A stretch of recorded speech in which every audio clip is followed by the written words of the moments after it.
What's up, home slice? Lucas here. So, the big, the Rio, dirty 30. So last week was my 30th birthday. That's 3/10 of the way to 100 years old. So I figured I'll share with you guys today 3 important things that I've learned over these years, basically throughout my 20s, that can really make a difference when it comes to training for flips, stunts, parkour, tricking, b-boying, power moves, fitness, calisthenics, body weight, heck, weight training, any type of training. 3 takeaway points that I want to share with you guys now that I'm 30 years old.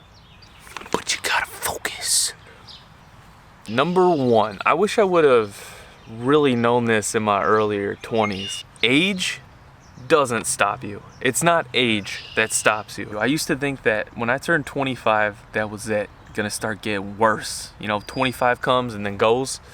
Every year after that, it's just gonna be worse and worse until I'm walking with a cane. You know what I'm saying? I'm not gonna be learning anything new. I'm gonna be forgetting my own name. You know what I mean? Like seriously. The truth is it doesn't matter really what age you are. It's not the age that's gonna stop you. It's literally the things that correlate with age and the things that come with age that prevent you from getting better and better. And the thing is if you can learn how to prevent these things or learn how to deal with these things, then you can allow yourself to train smarter and be able to train past 25 and still get better and better as you get older. Now I'm only 30, so I don't want to say like, oh yeah, it's working.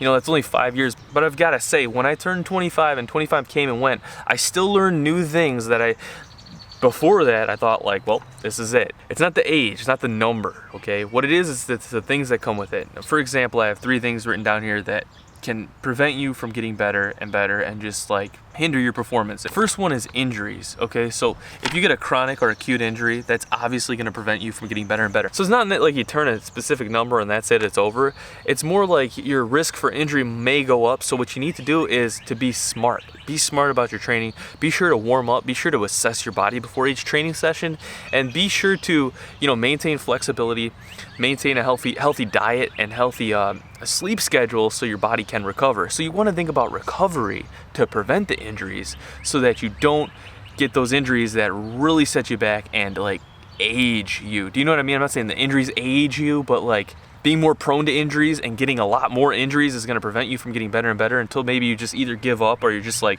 so injured that it's just like, dang. Now, with that being said, I've had my fair share of injuries. Thankfully, they've been pretty minor for the most part. It's not the age, it's not the number. It could be the interest, the change in interest. You might not be interested in doing stunts. You might not be interested in, parkour or whatever anymore. You might be older. You might be into investing now. You know what I mean? You might be into something else. Something else is taking your mind space. That's okay. That is totally fine. If you're reflecting back right now, maybe you're in your 30s or something, or maybe you're in your mid-20s and you're thinking like, man, I wish I could still do that, but I'm just too old. Well, the truth is maybe you still could do that, but maybe what really is going on is your interests have changed and you're into something else, okay? So that's fine. Just be happy with what you're into. Think about it not like, oh, you can't do that other thing you used to like anymore. Think about it as just, hey, I did that other thing and now my interests have changed, all right? But with that being said, your interests can come back. And if they do come back and you're older and you get reinterested in, something that you maybe were into when you're younger, just you want to take into account that you need to train smart to prevent those injuries. So kind of going back to that first point. And then obviously another thing that can be like an age-related thing that can cause you to digress or just forget about what you're working on, forget about what you're training, is huge life events. Like say you have a child, say maybe you get married or something, or maybe you move, or maybe you could be negative. I mean, I don't want to say maybe like you get fired or something like that and you can't support yourself anymore. Well, these life events cause you to change your focus. As you get older, you get more responsibilities for the most part. Most of us, like, you have to support yourself, you have to pay your bills, blah, blah, blah, taxes, this and that and the other thing. And it's just, there's so many other things going on and your mind's going to be all over the place. All of these categories can cause events to happen, life events that could really take up even more of your focus to deal with those life events. So it's not necessarily the age in that regard. It's just when you get more responsibilities, sometimes those responsibilities require more of your mindset. Second thing I learned, nutrition, less is more. I wish I would have known this better when I was younger. Heck, even when I was in my later 20s. All right, I used to just consume too much nutrition. Protein shake. Then I'd have a protein greens bar. Then I'd have like greens powder. Then I'd have this and that and the other thing. And then I'd have to eat this much protein. And I would just stress out about getting enough nutrition. You know what I mean? Just kind of becoming fanatical and overdoing something. So when it comes to just like building a diet plan for yourself or like a lifestyle for yourself, rather than just start adding tons of stuff in, maybe just kind of remove stuff, all right? It feels almost better to like remove stuff first and then add in the simple things like fruits and vegetables, as easy as it can be. I mean, fruits and vegetables, and it doesn't need to be complicated. Something I feel like I kind of like went down way too much in the past was like fancy fruits and fancy vegetables, you know, like the acai berry, and like, not that there's anything wrong with that. I mean, that's good for you, but it's like, if I'm not getting my acai berries, then I'm not getting enough antioxidants, you know what I mean? Going way too deep into just all those maca powder, this and that, and just taking all these different things, you know, being like, oh, okay, it's all adding up, you know?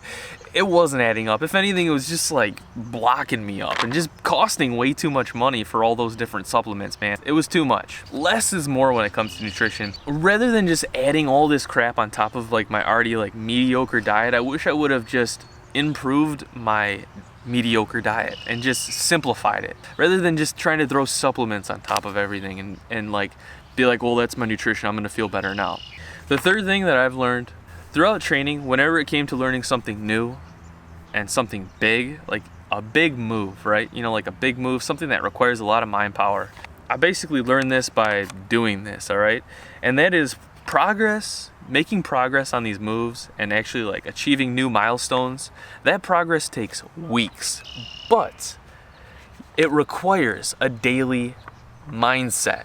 So knowing that it's going to take weeks to get a big move that you're working on doesn't mean you should be like, oh, it's going to take weeks, so I need to just think that, well, I'm only going to make progress on a weekly basis. So yeah, because thinking like that is going to cause you to kind of relax and just be way too sissy about making progress. Rather, what I've noticed when making those big leaps, it requires a daily mindset of progressing. Every single day you need to be thinking almost shooting for the stars, basically, thinking ahead. For example, when I did learn how to do air flares or even the cork, I was thinking ahead. I was thinking of myself being even better than I would even become. And the weirdest thing is I was thinking that I already had these moves. I was literally thinking every day, this is the day, I already have it, I'm getting it today. Very strange mindset, maybe to some, very unrealistic mindset, but I believe that mindset of me believing already like I was there in the future, all it took then was just filling in the blank space between me and the future with the training.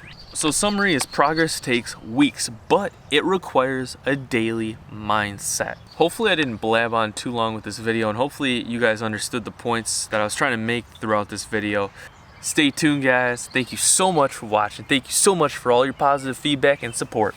Hey, if you're looking to check out any of my training plans, we just launched Bodyweight Beast 2.0 last week, so tons of positive feedback on that already. I want to thank you guys for that. Bodyweight Beast can be done all in home, so if you don't want to go back to the gym, or if your gym's not even open, or if you're just like, you know, hey, if you just want to dial in this summer and do a training program, Bodyweight Beast 2.0, I'm participating in that right now. You do need a pull-up bar. That's the one big piece of equipment I would recommend if you want to maximize Bodyweight Beast. Other than that, you know, maybe a resistance band, maybe like a chair, 2 chairs, but you should already have that at home. I cover this in another video. Thank you guys for watching this video. More videos coming out, you better believe it. Stay tuned. Don't forget to subscribe. Peace. You all have a good one. I'll see you all in the next video.